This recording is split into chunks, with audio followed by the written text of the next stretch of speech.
Mate, I'm sure it was probably a no-brainer to sign on, but can you tell us about the thought process and how it kind of went down for you? Yeah, to be honest, there wasn't that much thought to it. Obviously, my whole life's here now. Got the farm and come over pretty raw about 4 years ago, and for the club to sort of put some trust in me, I've obviously got to repay that favour now coming off a knee. But yeah, it was a no-brainer. I was happy to sign. You say coming over raw, it was kind of not a traditional start to your kind of AFL career.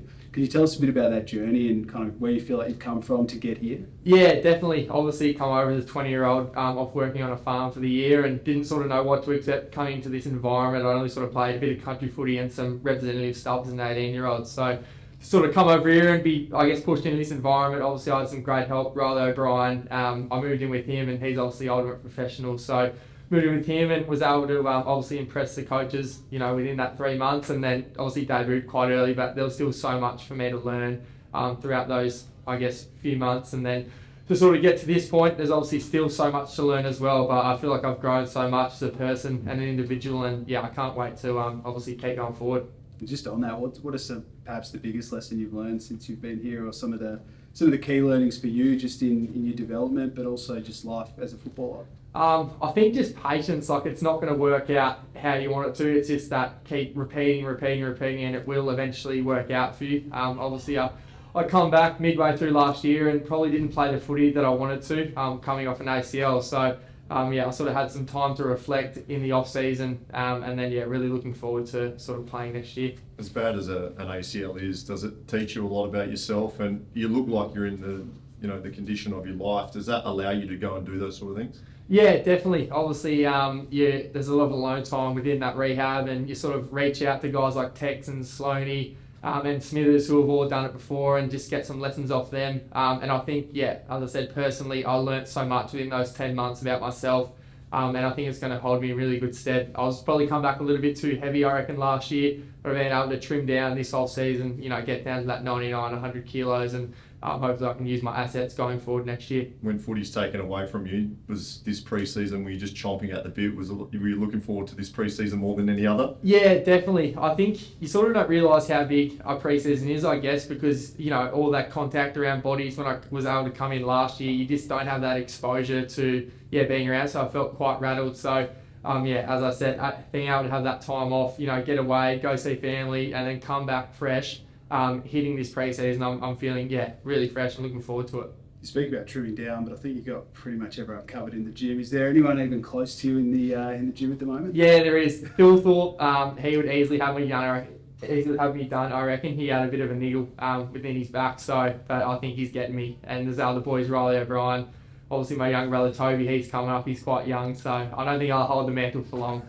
Is there much friendly banter about that kind of stuff? Obviously there's, you guys want to push each other to kind of be your best in the pre-season especially and get those extras in. Is there a bit of friendly banter around that kind of stuff? Yeah, definitely. You got guys like Josh Rochelle and Phil Thorpe that are there watching every rep, hoping you sort of don't get it. But that's the thing with this group. You go down to Karen Rolton, and even though it's an off-site session, boys are absolutely pushing themselves, wanting to win. So I think we have that competitiveness, and it's friendly as well. But I think it's going to hold us in really good stead going forward, for sure. Can you speak a little bit about the number 9 and what that kind of means to you? You mentioned Sloaney before helping with the ACL. I understand that was a part of that. Yeah, definitely. Obviously last year, going through that ACL period, as I said, rehab can get quite lonely, and I don't think he missed a session for me. He was there every rep, every session. Sort of bouncing ideas off him. He was massive, like such an influence to me. So for me to be able to wear that number next year, it obviously holds a special place in my heart. Obviously going to be pretty hard to live up to with the standards that he set and what he's done for this club, but if I can do half of what he's done, then I'd be very, very proud. And looking at next year, mate, obviously there's a lot of external expectation on the club as a whole, but for you, what do you want to get out of the year? What kind of goals do you want to tick and success do you want to see? Personally, I just want to get through the year, obviously unscathed, keep building on what I thought I was bringing in 2023 before my knee. I think that was sort of the best footy I've been playing. So, get through this pre-season. Hopefully we can start the year with a bang. And then as a group, we're just looking forward to sort of the next session, really, and then round 1. So, as I said, all the boys are looking really good and really fit and, excited for what we can do next year. I don't know if you've seen the Instagram since you finished training, but Ned reckons you might be buying a bigger farm now.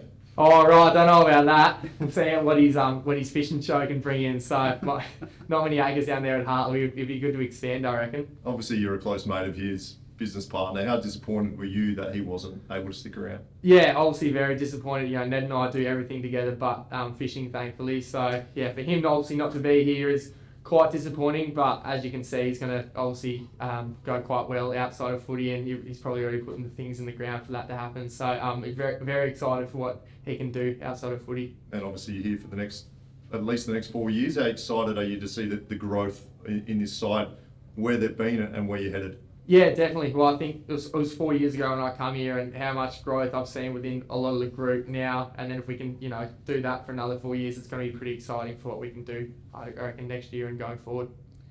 Just on the pre-season, I'm sure everyone gets sick of this question, but who's been impressing you that who's been catching your attention on the track and that kind of thing, whether it's through fitness or skill work or just being at every session and more? Who's kind of catching your eye? Yeah, I think you could go through the whole list, to be honest. Everyone's sort of bringing their own attributes, but one for me has been Alex Nilbullen. I think he spoke yesterday about some of the success he had at Melbourne. I think nearly every player was in that room, and he's been a real leader since coming in, obviously on field, but then also off field, just the way he speaks, and I guess brings himself to say is just really amazing. James Peatling is a close friend of mine from back there. The new recruits, everyone, to be honest, like Joshua Shelley, there's a whole list of them I could go through, but yeah, it's really exciting. And just when Alex talks about that success at Melbourne, does that make you hungry to kind of get to that level and hopefully experience the same thing? Yeah, definitely it does. Obviously, he speaks about where they were and then where they got to, and it just, I think all the boys in there, their ears picked up when they hear that, and yeah, really looking forward to, I guess, next year. Nixie's obviously been away only for a couple of days, but is it nice to have a different voice out there in Murray, just sort of taking things? Yeah, obviously, it was really good. He's been a good addition into the club. He brings something different, obviously coming from Brisbane. I've spoken to him a couple of times about some of the defenders there, and yeah, I think he's going to be really good for this group. Just one more, sorry, on your brother Toby. He kind of had a similar start to his career as you did, kind of a bit more unconventional. How have you seen his progress and kind of his role within the group as he gets more and more comfortable? Yeah, obviously, yeah, as you said, quite unique how he's come in. I think the way he's brought himself to his off-field, obviously you would have seen he's changed quite a lot physically, and now I think he's going to, hopefully show some more development. As long as he keeps growing as a player and in confidence, he's going to hopefully get some opportunities next year, and yeah, it's going to be pretty exciting.